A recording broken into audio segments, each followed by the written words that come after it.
Hi there, welcome to slightly windy and cold North Devon. Just heading out, do some trails on the CD 185 Bentley. I put the Kenda K262 tyres on it. So always again, start the valve. On the motorbike. Yeah, in a minute. Okay. Running a little bit rough, still got a few carburetor issues, so not running as smooth as I'd like, but I'm going to give her a bit of a blast on some lanes, just see how she goes. Obviously the whole point of this and how it started was sort of the concept that if anybody's never been off-road before or started out, sometimes, and probably the best way of doing so, is getting a cheap light bike, putting some knobbly tyres on and going doing some trail riding.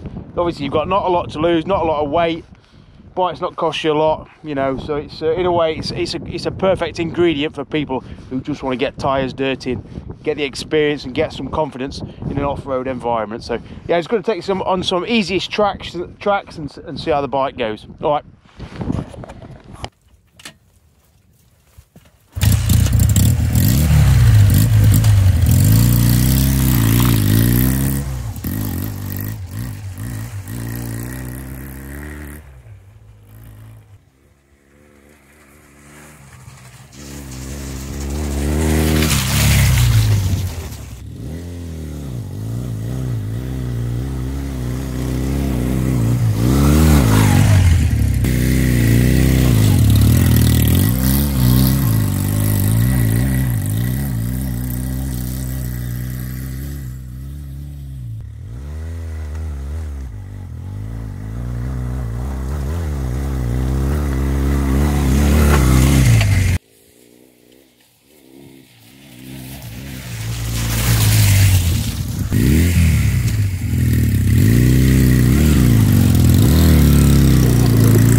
Hey, I did. You took your eye off the board. I was too busy looking at you.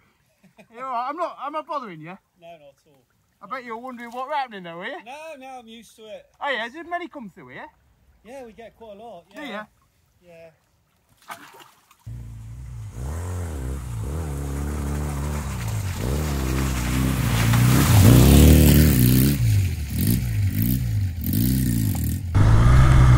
See if we get up here. Second gear, shall we go second? Yeah, let's go second. Bit rough. Yeah, lovely traction there. I think what I would say with carburetors, you've got a much better feel, a more progressive feel on that throttle, rather than the electronic, which can feel a bit artificial and a little bit woolly and make it difficult to feel the terrain. The carburetor definitely does give you a bit more precision, I think, off-road. Beautiful little trail though. This is part of the cycle route now though, so you can get a few cyclists down it, which don't always expect a motorcyclist to be going up it. There've been no head-on collisions just yet. But yeah, just taking it steady. I've sat down, I haven't got to worry about standing up. I haven't got to worry about my standing technique and where I put my feet and where my arms are. I've just got my arms soft. Gonna let that front end just move around. I can see it's sludgy, so I can see I'm gonna get some fishing. Bike's gonna slew. Gonna not fight it, just try and, you know, talk to it nicely just to keep it straight. Never tense them arms. Tense arms are like the devil for trail riding. Whoa, cloggy, cloggy, cloggy. Whoop, whoop, whoop, whoop. But look at that. Nearly went foot down, no problem. Absolutely no problem. And that, again, is the old beauty of the small bike and a short seat height. Yes, you don't have a lot of ground clearance. No, you're not going to compete in Dakar, but like then, whoop, gets a bit squiggly, put my feet down, no problem. Keep the bike upright, on we go. A bigger bike, as I've said before, even Himalayan would be classed as a bigger bike, CRF. You've got to do that, and it's too late. You're already on the floor picking up a 200 kilo bike. So yes, I mean, this kind of lane, this lane is not a difficult lane, but it's not a novice lane. I brought somebody up here on Himalayan and who was kind of newish to trail riding, but had a few issues coming up here just because it's so muddy and there's gullies and stuff, and they came off a few times up here. But on the same hand, I bring people up and down here on the posties regularly, and pretty much everyone gets up and down it, no problems at all, just because they've got 100 kilos between the legs rather than 200 kilos between the legs.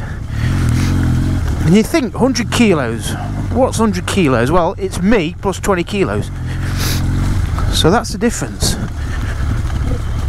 It's like having a CD 185 with me sat on the back plus a luggage full of clothes on my way to holiday, suitcase full of clothes, and then you're trying to steer it and get it down this lane, and it's just not easy. Just not easy. Look at that. I mean, and then it opens up, beautiful flow to it, this Bentley. Yes, you know, you've got to coax it back a little bit for the choppy stuff, but on a smoother surface. Oh, dog walker, she's going to love me very much. She is going to love me. Hopefully the Bentley is a nice soother. She'll say, wow, that's a lovely bike you've got there, and I'll say thank you. I've got a feeling that won't happen, but we'll see. I'm going to go very slow. Are you okay? Do you want me to kill the engine or anything? No, you're right. Thank you very much. Cheers for that. Thank you.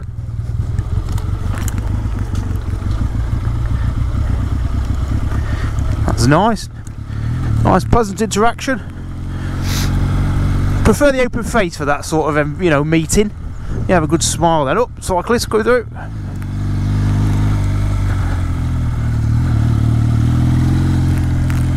Gents, alright? I can see they were looking admirably at the Bentley. Okay, she's running pretty good. I'm going to take you up what I think is going to be a limit for ground clearance. Well, we'll give it a go. We shall give it a go.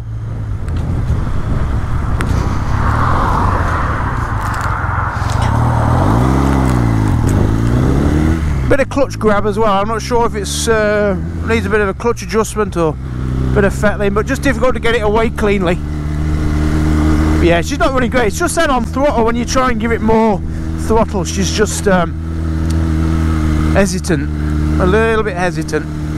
There's power there, but there's a gumminess to it.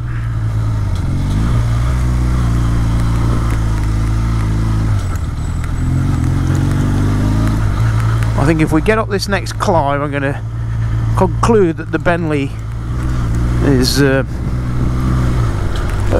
beast of the trails.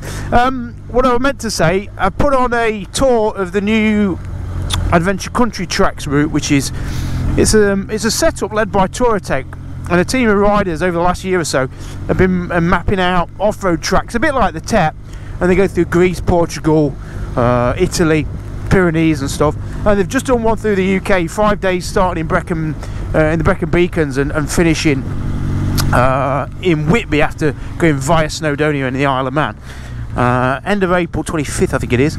I put on a tour for anyone really on I'm going to say A2 friendly bikes, adventure bikes, and we're going to do that route, 5 days camping and bunkhousing, including the ferry, and I'm going to take a support van. I'm going to have a driver drive a support van just in case anything goes wrong, and also to put luggage in. The route is 30% trail, and the worst of the trail is probably easier than this. Oh my goodness, it's probably easier than this. Oh god.